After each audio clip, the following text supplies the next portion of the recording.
My child is currently taking full advantage of me trying to film this video by bribing candy out of her daddy.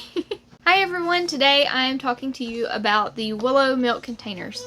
I'm going to discuss parts, assembly, and then max storage capacity. Whenever you purchase the containers, I did want to just make you aware, containers do not come with flex tubes. It only comes with this right here.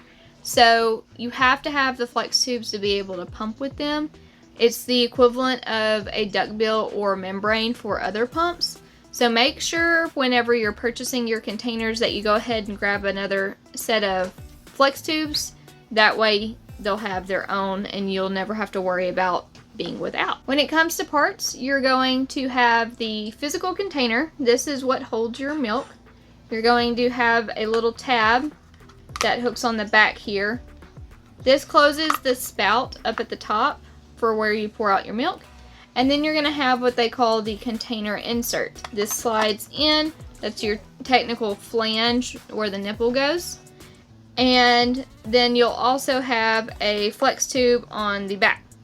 If you're like me and you do not fit the standard 21, 24, or 27 flange size, then you will also have an insert which goes right on inside of the container insert to customize your fit. When it comes to assembling your container, the first thing I like to do is I like to take the container insert. You want to make sure that this groove is completely lined up. You're gonna push that all the way in. On the back, there are 3 knobs that need to line up as you're pushing through.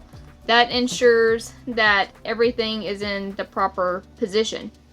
You then want to lock it. So this closes off those holes that could cause it to push back out. So make sure you lock this. If it is not locked, then it will not sit properly on your hub. When it's unlocked, you'll have that gap and it causes rocking. So if you come across that issue when trying to pump, just make sure that the back of that is locked. You have your green little tab. This hooks on to the back here, comes around, and you push that down. You want to make sure that inside there everything is laid flat. There's nothing tucked up under itself or kind of twisted, because that would prevent your milk staying inside and could potentially spew out and leak. Next, you want your flex tube. You'll push it all the way down on the connection part here, and then kind of bend it under and push it up against the container. There's 2 little ridges here that kind of help guide that knob on either side of the flex tube to kind of just make sure everything is straight and correct. Again, if you're pumping with an insert at that point, you would just go ahead and insert that there and attach to your pump. Now you're good to pump.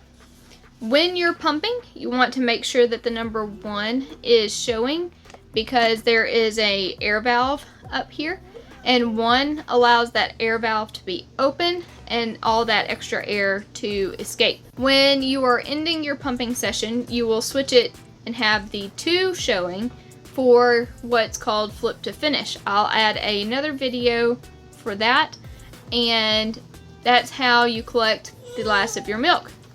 But showing number 2 is when that air valve is closed off, and that prevents leaking. When pumping with containers, the pump is going to stop actively pumping at 4.3 ounces. That is when the signals trigger that the container is full, even though 4.3 ounces is roughly like right there.